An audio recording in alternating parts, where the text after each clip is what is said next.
S'il y a une chose qui domine ma vie, actuellement, ce que je dois faire, c'est de changer, c'est de chercher à dominer sur cette chose-là. Dieu disait à Caïn que le péché se couche à la porte. Ses désirs se portent vers toi, mais toi domine sur lui. Cela veut dire que nous avons tous la possibilité de dominer sur les péchés qui veulent dominer sur nous. Nous avons tous la possibilité de prendre le dessus sur toutes les pratiques qui nous tracassent. C'est tout ce qui se trouve dans notre vie qui n'est pas conforme à la parole de Dieu. Cela veut dire que nous avons encore la possibilité de vaincre ces choses-là et de changer de vie et d'avoir une nouvelle vie. Il y a trois choses pour solutionner ce problème. Tu as trois choses que tu peux faire à partir de ce jour. La première chose que tu dois faire, c'est de prendre un temps dans la prière. C'est de prendre un temps pour te confesser devant Dieu dans la prière. Si tu sens le besoin d'être libéré, si tu sens le besoin d'être délivré de ce qui domine de toi, ce que Dieu te demande de faire ici, c'est de commencer à prier. C'est de commencer à prier. Si tu sens que cela est un besoin pour toi de changer de vie, d'être transformé, si tu sens que tu as besoin que le Seigneur change quelque chose dans ta vie, ce que tu dois faire ce matin, ce que tu dois faire ce jour, c'est de décider de prier et de demander à Dieu de te donner le pouvoir sur cette chose-là qui domine sur toi. Quand nous sommes constamment attachés au Seigneur par la prière, cela nous donne une certaine force, cela nous donne une certaine puissance et nous pouvons en ce moment-là combattre toutes les choses qui tentent de nous asservir. La deuxième chose que tu dois faire, c'est de te laisser contrôler par Christ. Laisser ta vie contrôlée par Christ. L'apôtre Paul dit ici, j'ai été crucifié avec Christ.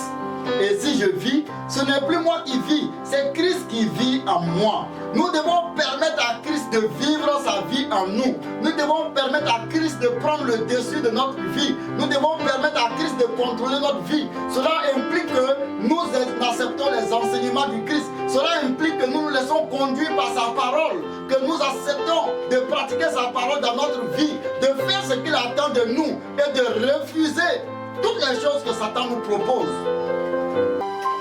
Pour aller au royaume des cieux, nous avons besoin de nous détacher des œuvres de la chair. Et ces œuvres-là nous conduisent loin du Christ. Nous devons chacun chercher à être contrôlé par le Christ. Laisser le Christ prendre le dessus sur notre vie. Chacun de nous doit chercher à marcher par l'Esprit.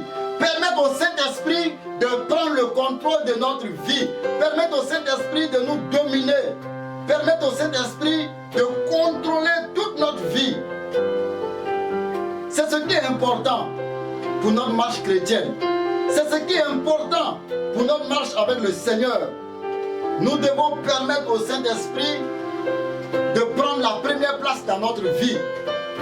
Nous devons apprendre à fuir le péché. Nous devons apprendre à fuir tout ce qui n'est pas conforme à la parole de Dieu. Lorsque Joseph s'est retrouvé vendu en Égypte, serviteur dans la maison de Potiphar, il était tellement beau qu'à un moment donné, la femme de Potiphar a vu que Joseph était un beau garçon et qu'elle pouvait se servir de lui. Mais nous voyons que Joseph, dans la suite de la lecture, va refuser la proposition de la femme de Potiphar. Mais il sera jeté en prison. Et nous voyons que la prison sera le chemin de la victoire sur le péché, le chemin de la glorification de Joseph, le chemin de son rayonnement, le chemin de son succès, le chemin de sa bénédiction. Après la prison, le plus grand en Égypte, après le pharaon, il va devenir une icône de la vie des Égyptiens. Il va devenir une personne publique, même plus grande que Potiphar. L'apôtre Paul dit, celui qui s'attache au Seigneur est avec lui un seul esprit.